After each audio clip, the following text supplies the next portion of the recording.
자, 오늘도 하나님의 은혜와 사랑과 평강, 주님이 주시는 능력과 기적이 우리 든든한 교회와 이 말씀을 듣는 모든 분들에게 함께 하시기를 진심으로 축원드립니다. 사도행전 2장 1절로 4절을 통해서 불같은 성령을 받자 하는 제목으로 함께 저와 여러분이 깊은 은혜의 시간 되기를 바랍니다. 우리가 성경을 보면 시대를 세 가지로 구분하지요. 구약시대, 신약시대, 말세. 구약시대는 성자 하나님, 신약시대는 성자 하나님 예수 그리스도지요. 그 다음에 말세는 성령 하나님. 오늘인 말세라고 말하지요. 이 말세는 성령께서 역사하는 시대입니다. 그래서 성령을 받지 않고는 주님의 일을 할 수가 없는 거예요.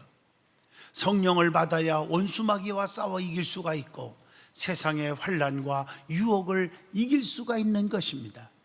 예수님께서 분명히 말씀합니다. 승천하시기 전에 성령을 보내줄 테니 성령을 받으라는 것입니다. 사도행전 1장 4절로 5절 보면 사도와 함께 모이사 그들에게 분부하여 이르시되 예루살렘을 떠나지 말고 내게서 들은 바 아버지께서 약속하신 것을 기다리라. 요한은 물로 세례를 베풀었지만 너희는 몇 날이 못 되어 성령으로 세례를 받으리라 하셨느니라. 성령을 받아야 돼요. 성령을 받으면 권능이 와요. 권능. 사도행전 1장 8절 오직 성령이 너희에게 임하시면 너희가 권능을 받고 예루살렘과 온 유대와 사마리아와 땅끝까지 이르러 내 증인이 되리라 하시니라. 이 권능이라는 것은 세상을 이기고 마귀를 이기고 환난과 시험을 물리치고 질병에서 고침을 받고 모든 문제가 해결되는 기적의 역사가 반드시 일어나는 것입니다. 그러므로 성령을 받아서 힘있게 일하는 저와 여러분이 될 수 있기를 바라는 것입니다. 우리의 힘으로는 할 수 있는 것이 아무것도 없습니다. 이런 고백을 하는 사람은 겸손한 자입니다. 그런데 이런 고백이 없는 사람들은 교만한 자라고 말합니다. 분명히 스가랴 4장 6절에 말씀합니다. 그가 내게 대답하여 이르시되 여호와께서 스룹바벨에게 하신 말씀이 이러하니라. 만군의 여호와께서 말씀하시되 이는 힘으로 되지 아니하며 능으로 되지 아니하며 오직 나의 영으로 즉 나의 힘으로 되느니라. 특별히 성령을 불로 표현하고 있습니다. 그래서 오늘은 불같은 성령을 받자 하는 제목을 정해본 것입니다. 자, 그러면 성령을 분명히 받아야 되는데 성령을 받으면 우리에게 반드시 유익한 것이 있다는 것입니다. 로마서 8장 26절을 보시면 이와 같이 성령도 우리의 연약함을 도우시나니 우리는 마땅히 기도할 바를 알지 못하나 오직 성령이 말할 수 없는 탄식으로 우리를 위하여 친히 간구하시느니라. 우리가 뭐가 필요한지 지혜가 부족하고 믿음이 부족해서 알 수 없는 것까지도 하나님 우리를 너무 사랑하사 성령을 통해서 대신 간구케 하셔서 우리의 필요한 것을 채워주시는, 응답 주시는 역사가 일어난다는 것입니다. 그래서 로마서 8장 26절 그 말씀이 성령님은 우리의 연약함을 도우신다는 것입니다. 우리는 너무너무 약하지만 능력 주시는 자 안에서 강하게 된다는 것입니다. 빌립보 4장 13절에 내게 능력 주시는 자 안에서 내가 모든 것을 할 수 있느니라. 성령님은 우리의 연약함을 이해하시고 동정하신다고 히브리서 9장 28절을 통해서도 말씀하고 계십니다. 성령님만이 우리의 속사람을 능력으로 강건하게 하실 수 있음을 에베소 3장 16절 그의 영광의 풍성함을 따라서 그의 성령으로 말미암아 너희의 속사람을 능력으로 강건하게 하시오며 이렇게 기록되어 있어요. 뿐만 아니라 예수님은 우리의 연약함을 친히 담당하기 위하여 이 땅에 세상에 오셨다고 마태복음 8장 17절에 말씀하고 계십니다. 그리고 성령님은 우리를 위해서 친히 간구하신다는 것입니다. 성도들의 눈물의 기도, 뜨거운 간절한 기도는 항상 성령 안에서 이루어지는 겁니다. 에베소 6장 18절 보시면 모든 기도와 간구를 하되, 항상 성령 안에서 기도하고 이를 위하여 깨어 구하기를 항상 힘쓰며 여러 성도를 위하여 구하라. 여러분, 아무리 기도해도 응답이 없음을 아시잖아요. 왜 그렇습니까? 성령 충만하지 않기 때문입니다. 성령 충만한 기도는 다 응답을 받아요. 그래서 성령 충만은 곧 말씀 충만, 곧 예수 충만이에요. 내 안에 주님이 계셔야 돼요. 네 말이 내 안에 거하고 내 말이 너희 안에 거하면 너희는 무엇이든지 구하라. 그리하면 다 이루리라. 내 안에 성령 충만하지 않기 때문에 아무리 울부짖어 기도해도 응답이 나타나지 않는 거예요. 그래서 신앙생활은 이론적으로 신앙생활 하지 말라는 거예요. 체험적인 성령의 충만한 신앙생활을 하시면, 기도하기만 하면 다 응답을 받는 것입니다. 그래서 마태복음 20장 22절에 보면 우리의 힘으로는 마땅히 구할 것을 깨달을 수가 없어요. 성령님만이 우리의 모든 것을 깨우치고 가르쳐 주신다는 것입니다. 요한복음 14장 26절을 한번 같이 보겠습니다. 보혜사 곧 아버지께서 내 이름으로 보내실 성령, 그가 너희에게 모든 것을 가르치고 내가 너희에게 말한 모든 것을 생각나게 하리라. 이렇게 기록되어 있어요. 뿐만 아니라 성령님은 우리가 하나님의 자녀가 됨을 증거하고 있다고 했어요. 로마서 8장 16절의 말씀입니다. 왜냐하면 요한복음 15장 26절을 통해서 보면 진리의 영은 그리스도를 증거하고 그의 자녀를 증거한다고 했어요. 로마서 8장 15절에 보면 우리는 종의 영을 받지 아니하고 양자의 영을 받았으므로 우리는 아바 아버지라고 부르게 되어 있잖아요. 하나님이 우리에게 인치시고 보증으로 성령을 주셨어요.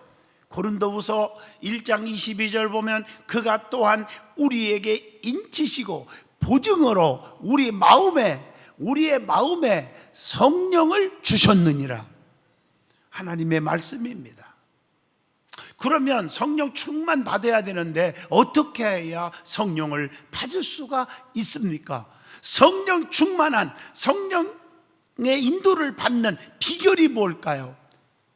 성령으로 무장되는 비결이 뭘까요? 아주 중요하잖아요. 첫째, 말씀을 들을 때 성령을 받습니다. 사도행전 10장 44절로 45절 보면 베드로의 얘기가 나와요. 베드로가 이 말을 할 때에 성령이 말씀 듣는 모든 사람에게 내려오시니, 다시 말합니다, 주의 종 베드로가 말씀을 선포하는데 듣는 성도들에게, 많은 성도들에게 어떻게 했어요? 성령이 임했어요.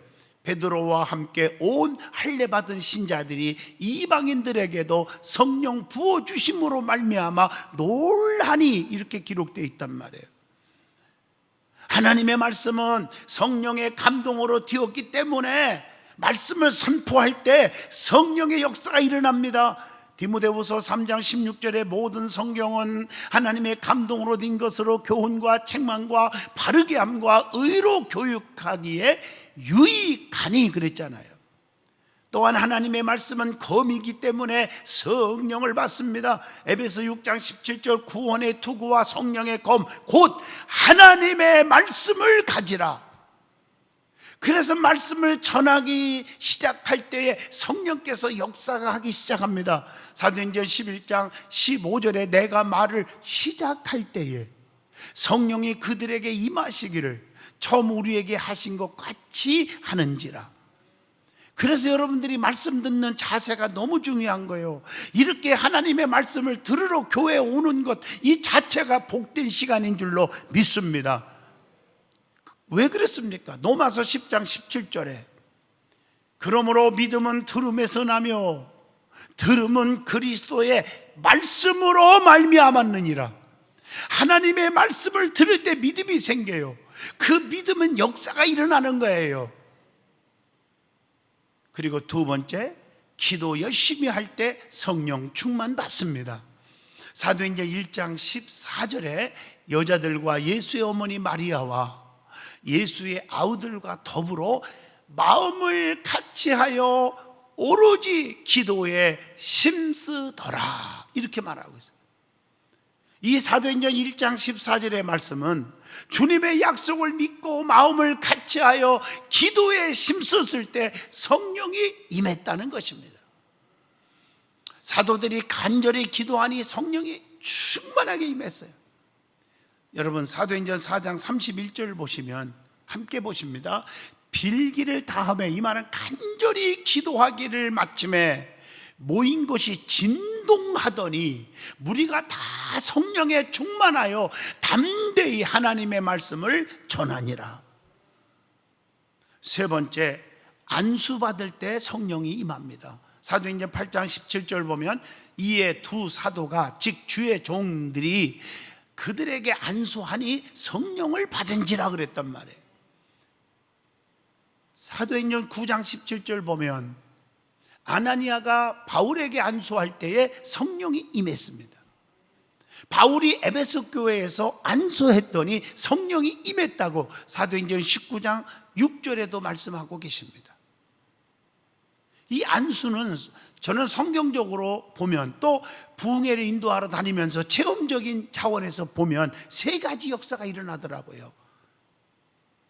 첫째가 축복의 안수입니다. 주의 종이 축복을 하면 축복이 나타나요. 신명기 21장 5절 말씀에 의해서. 그리고 성령과 은사의 안수가 있죠. 간절히 기도할 때 은사가 나타나요. 막 입에서 방언이 터져나오고 막 또 은사가 나타나기 시작하는데 지혜가 생기고 능력이 나타나고 그러는 거예요. 그 다음에 병든 자가 일어나는 기적이 일어나요. 병든 자에게 손을 얹은 즉 나으리라 그랬단 말이에요. 참 신기한 일이 생기죠. 그래서 하나님께서 주의 종에게 능력을 주어서 기도하게 하시는 거예요.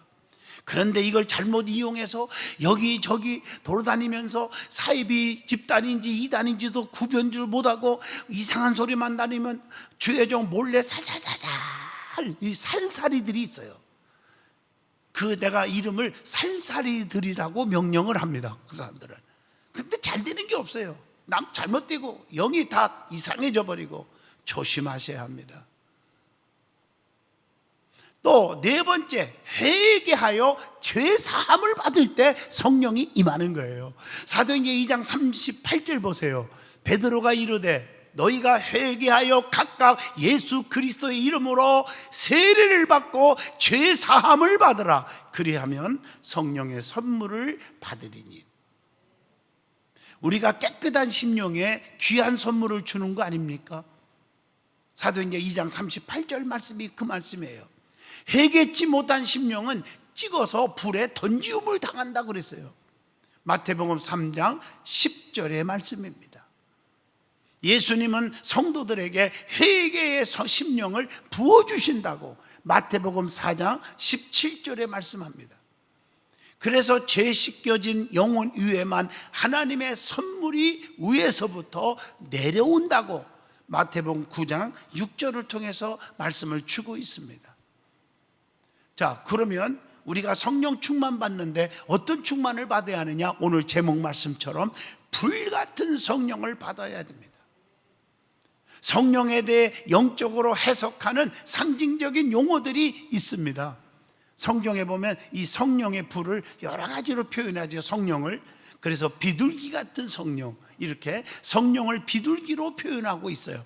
마태복음 3장 16절 보면 예수님께서 세례를 받으시고 곧 물에서 올라오심에 하늘이 열리고 하나님의 성령이 비둘기같이 내려 자기 위에 임하심을 보시더라. 왜 비둘기 같은 성령이라고 표현했을까? 이 비둘기는요, 특징이 있어요. 온유한 특징이 있어요. 온유. 그래서 성령의 9가지 열매 가운데 사랑, 실학, 화평, 온유, 자비, 양선, 오래 참음, 충성, 절제, 온유가 있어요. 성령의 열매예요. 근데 성령님은 성도들을 불러서 정말 변화시켜 주잖아요. 그래서 비둘기 같은 성령. 또 비둘기는 순결하는 걸 의미합니다. 순결.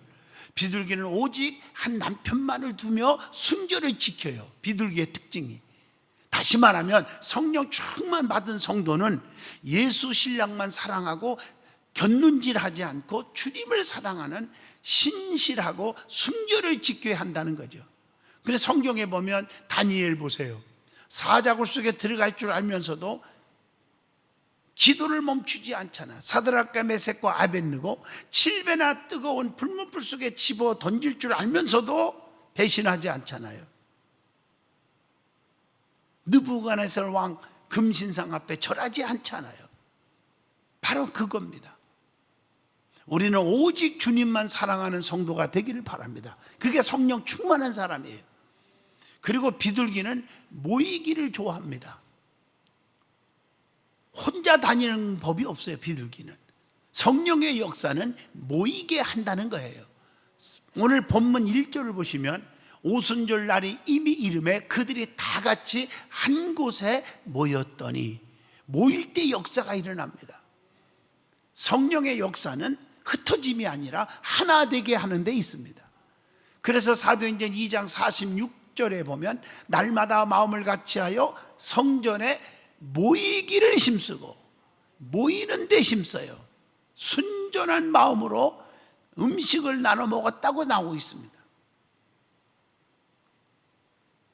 악령의 역사는 따로따로 놀게 하고 흩어지게 합니다. 비둘기는 싸우기를 또한 싫어합니다. 그게 비둘기의 특징이래요. 안 싸워요. 성령 받은 자는 절대로 다투지 않습니다. 인내합니다. 그리고 비둘기는 결실이 많아요. 비둘기는요, 잘 보세요. 달마다 새끼를 가져요. 성령 받은 사람은 많은 사람을 주께로 인도해요. 영혼을 구원해요. 사도행전 5장 42절 보세요. 그들이 날마다 성전에 있든지 집에 있든지 예수는 그리스도라고 가르치기와 전도하기를 그치지 아니하니라 그랬어요. 그 다음에 비둘기로 왜 표현했을까? 비둘기는 희생의 제물이 됩니다. 우리가 구약 성경에 보면 비둘기를 잡아서 하나님 앞에 제사를 드리잖아요. 성령 받은 자는 주님을 위해서, 교회를 위해서 헌신적인 제물이 되는 거예요. 하나님의 미랄이 되어지는 것입니다. 그 다음에 성령을 이제는 또 기름으로 표현한 적이 있어요. 기름. 사도행전 10장 38절 보면 예수에게 성령과 능력을 기름 붓듯 하셨음에, 이렇게 기름 붓듯, 이렇게 기름이라고 표현했어요. 이 기름은 원동력 있는 에너지입니다. 성령은 끝까지 우리를 인도하시는 거예요. 그리고 기름은 아주 번쩍번쩍 빛나게 합니다. 기름으로 닦을수록 윤이 나게 하여 새 것으로 만들어내잖아요. 또 기름은 소독하는 힘이 있어요. 올리브유 아시죠? 올리브유는 상처를 치료하고 병균을 죽이는 역할도 합니다. 성령님은 우리의 영혼의 상처를 치료합니다. 모든 괴로움을 없애는 힘이 있습니다. 그리고 기름은 상하지 않게도 합니다. 그래서 기름은 아무리 오래 있어도 썩지 않는 것입니다. 성령님은 변함이 없습니다. 우리의 삶을 썩지 않게 하고 믿음을 변하지 않게 하는 것입니다. 그리고 성령을 물 같은 성령, 물로 표현한 적이 있습니다. 물은 목마른 자에게 기쁨과 참 만족을 줍니다. 성령님은 영원히 목마르지 않는 생수인 줄로 믿습니다. 물이 없으면 죽듯이 성령이 없는 인간의 결국은 사망입니다. 물은 낮은 곳으로 흐르지요. 성령은 날마다 겸손한 자에게 임할 줄로 믿습니다. 야고보서 4장 6절에 보면 더욱더 큰 은혜를 주시나니 그러므로 일렀으되 하나님이 교만한 자를 물리치시고 겸손한 자에게 은혜를 주신다 하였느니라. 그리고 물은요, 더러운 때를 다 씻어줍니다. 우리의 죄의 때를 다 씻어줍니다. 우리의 피를 깨끗하게 하고 돌이키게 합니다. 그리고 물은 한 군데로 모이는 일을 합니다. 성령님은 성도를 하나 되게 하시는 줄로 믿습니다. 그리고 성령을 불 같다고 표현하고 있습니다. 불 같은 성령. 사도행전 2장 3절에 보면 마치 불의 혀같이 갈라지는 것이 있어 불로 표현했어요. 불 같은 성령에 대해서 한번 찾아보겠습니다. 성경에 나오는 불은요, 항상 두 가지를 생각해야 돼요. 하나는 행악자들이 가는 멸망의 곳을 불로 표현했어요. 지옥불. 그것은 마태복음 25장 41절 보면요, 저주받은 자들이 들어가는 마귀를 위해서 예비된 곳입니다. 마태복음 22장 13절 보면 어두운 곳을 또 불로 표현할 수도 있어요. 그래서 누가복음 16장 24절을 표현한다면 고통스러운 곳이다 이렇게 말하죠. 마태복음 8장 12절에 보면 아주 슬피 우는 곳이다. 누가복음 16장 26절 어디로 갈 수가 없어, 피할 수 없는 곳이다. 그래서 마태복음 3장 12절에는 꺼지지 않는 불이다 이렇게 말하고 있어요. 자, 그러나 대부분이 성경에 나오는 불은 좋은 의미로서 써 있을 때가 많습니다. 그래서 저와 여러분에게 오늘 이 불이 해당될 줄로 믿습니다. 좋은 의미에서 불. 자, 불은 공력을 밝혀냅니다. 고린도전서 3장 13절로 15절입니다. 그리고 본문 4절에 보면 불은 새롭게 한다고 그랬어요. 성숙한 그리스도인으로 만들어내는 게 불이에요. 사도행전 4장 19절입니다. 그래서 성경에 불이 있는 곳에 기적이 있고 축복이 있고 역사가 일어났어요. 자, 출애굽기 3장 1절에 보면 호레산 떨기나무 불 가운데서 모세가 사명받고 하나님 만나요. 그래서 거기서 권능의 지팡이를 잡고 사명을 감당하는 겁니다. 그래서 그 불 가운데서 만났고 불의 역사를 체험했고, 그래서 모세는 가는 곳마다 홍해바다를 육지같이 갈르지요, 반석에서 샘물 터져 나오게 하시죠, 막 불기둥과 구름기둥으로 보호받고 인도받고 지킴을 받죠, 오랑캐들을 때려 부숴버리죠. 이런 역사가 일어났어요. 오늘 본문 사도행전 2장 1절로 4절 말씀도 그 말씀이에요. 오순절 마가다락방에 기도하다가 120명이 성령의 불을 받았다는 겁니다. 불효같이 갈라지는 성령이 임했다고 그랬잖아요. 또 열왕기상 18장 38절에 보면 엘리야가 가멜산에서 바알의 신과 싸워서 불의 응답이 있었어요. 불이 막 내려와서, 하늘에서 불이 내려와서 모든 재물을 태워 올림으로 바알의 선지자, 아세라심 있는 선지자들, 마귀 사탄들, 주의 종을 괴롭히고 하나님의 백성을 괴롭히는 자들을 전부 다 기손 시냇가에 모아놔서 다 쳐 죽였다고 성경에 나와요. 승리의 역사, 하나님의 역사, 하나님의 승리. 그래서 이 불의 역사가 좋은 거예요. 불의 역사가 무엇이라고 말할 수 있습니까? 불의 특징을 한번 설명하면, 첫째가 불은 뜨거운 거예요. 불 속에 들어가면 안 뜨겁다는 사람 아무도 없어요. 뜨거운 거예요. 성령 받으면 우리의 심령이 뜨거워지는 거예요. 그래서 너무 뜨거워서 견딜 수가 없어서 그냥 전도하지 않고는 견딜 수 없고, 기도하지 않고는 견딜 수 없고, 봉사하지 않고는, 전도하지 않고는 견딜 수 없는 열심 있는 성도가 되는 것입니다. 이 사람이 성령 충만한 사람이라는 거예요. 그리고 불은 태우는 일을 합니다. 성령은 우리의 그 속의 죄악을 다 태워버려요. 우리의 병마를 다 태워버려요. 귀신, 사탄, 마귀들을 다 태워버려요. 그래서 깨끗하게 하시는 거예요. 마태복음 8장 3절입니다. 그리고 불의 특징은요, 위로 올라갑니다. 불은 위로 올라가요. 성령 받으면요, 천국의 소망을 바라보고 천국의 것을 추구합니다. 땅의 것을 추구하지 않아요. 땅의 것 가지고 만족해 하지 않습니다. 내가 권력을 많이 가졌다, 명예를 얻었다, 돈을 많이 벌었다, 내가 무슨 지식을 많이 가졌다 해서 자랑하지 않습니다. 하늘의 것을 자랑합니다. 하늘의 것을 추구합니다. 불은 위로 올라가듯이 성도를 하나님께서 또한 머리되게 하십니다. 엄지되게 하신다는 거예요. 그 다음에 불은 어둠을 밝히고 길을 보여줍니다. 성령님은 진리 가운데로 인도하신다고 하는 요한복음 14장 26절의 말씀을 기억하게 하십니다. 그리고 여러분, 불은 연단을 의미하죠. 성령님은 우리의 영혼을 연단하여 더러운 찌꺼기와 죄악성을 걸러내고 순전한 인격으로 만들어내는 일을 합니다. 또한 불은 녹이는 일을 합니다. 쓰레기 같은 쇳조각도 불 속에 집어넣으면 싹 녹여서 새롭게 만들어내잖아요. 천한 그릇이 귀한 그릇으로, 작은 그릇이 큰 그릇으로, 쓸모없는 그릇이 쓸모있는 그릇으로